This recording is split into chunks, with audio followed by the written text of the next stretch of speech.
دو ایسی بدبختی والے کام ہیں جن سے اللہ نے اعلان جنگ فرمایا.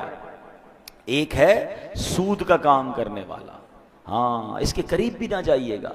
کبھی کتنا بڑا نفع کیوں نہ نظر آ جائے، کبھی کتنی بڑی مجبوری کیوں نہ آ جائے، سود پر کام مت کیجئے گا، کیونکہ اس سے رب نے جنگ کا اعلان فرمایا ہے. دیکھیں، دو قسم کے لوگوں کی لڑائی ہوتی ہے. دو مضبوط لڑتے ہیں، ہم کہتے ہیں پتہ نہیں کون جیت جائے، دونوں ہی تگڑے ہیں. ایک کمزور اور ایک مضبوط ہو تو بندہ کہتا ہے یار لگتا تو یہی ہے مضبوط جیتے گا، مگر کیا پتہ کمزور آج اپنا کوئی داؤ لگا لے. لیکن اللہ سے جب جس کی جنگ ہے اس میں تو 100% یقین ہے نا کہ سامنے والے نے بربادی ہونا ہے. میرے رب کی قدرت کا عالم یہ ہے کہ اللہ سے بہت سارے لوگوں نے جنگ کرنے کی کوشش کی. اچھا، دو قسم کے لوگ کون ہیں؟ ایک سود کا کام کرنے والا، ایک اللہ کے پیاروں سے، اللہ کے ولیوں سے دشمنی کرنے والا. تو جس نے اللہ کے ولیوں سے دشمنی کی، اللہ نے اس سے بھی اعلان جنگ فرمایا. تو آپ دیکھیں، جب رب اپنی قدرت کا نظارہ دکھاتا ہے نا، تو نمرود نے خدائی کا دعویٰ کیا تھا، اللہ سے جنگ کی تھی نا، تو اللہ نے اس کو کوئی بہت بڑی چیز سے ہلاک نہیں کیا، اس کو مچھر سے ہلاک کر دیا.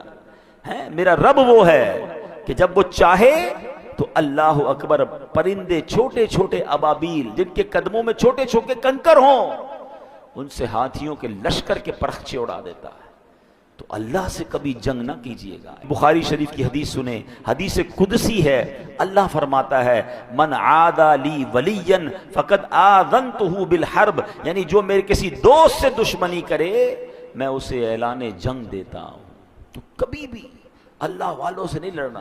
اچھا، اب سود تو بڑا کلیئر ہے نا کہ بھئی کاروبار میں ہے یا کسی کو قرض دیتے ہوئے کوئی سود لے رہا ہوتا ہے، سود کما رہا ہوتا ہے، وہ تو فوراً چھوڑ دیں. لیکن اللہ کے ولی سے، اللہ کے پیاروں سے دشمنی، یہ تھوڑا سا ٹپیکل معاملہ ہے، کیونکہ ہمیں کیا پتہ اللہ کا کون کون پیارا ہے. بہت سارے پیارے تو مزارات میں چلے گئے، مگر کیا اب اللہ کے پیارے اس دنیا میں نہیں ہیں؟ کیا اولیاء کرام نہیں ہیں؟ اللہ اکبر. یہ یاد رکھنا ہوگا کہ اللہ نے اپنے ولیوں کو اپنے بندوں میں چھپا کے رکھا ہے. ہمیں نہیں پتا کہ ہمارے ساتھ نماز پڑھنے والا، برابر بیٹھنے والا، ہو سکتا ہے ہمارا ہی ملازم ہو اور اللہ کی بارگاہ میں اس کا کوئی بڑا مرتبہ ہو. تو اس کا مطلب یہ ہے کہ ہمیں سب سے پیار سے بات کرنی ہے. بلکہ حدیثوں میں تو ایسے ایسے الفاظ ملتے ہیں کہ کچھ لوگ ہوتے ہیں جن کے پرا گندہ بال ہوتے ہیں، میلے کچیلے کپڑے ہوتے ہیں، جن کو کوئی اپنی محفل میں نہیں بلاتا، وہ نہ آئے تو کوئی نوٹس نہیں کرتا، مگر اللہ کی بارگاہ میں ان کا وہ مقام ہوتا ہے کہ اگر وہ قسم اٹھا لے کسی بات پر تو اللہ ان کی قسم کو پورا فرما دیتا ہے. ہمیں ایسے لوگوں سے زیادہ ڈرنا چاہیے جن کو کوئی نہ پوچھے نا کہ یار یہ تو بڑا عجیب سے کپڑے ہیں، میلے کچیلے ہیں، کوئی پرسنالٹی بھی نہیں ہے، کوئی بلا بھی نہیں رہا.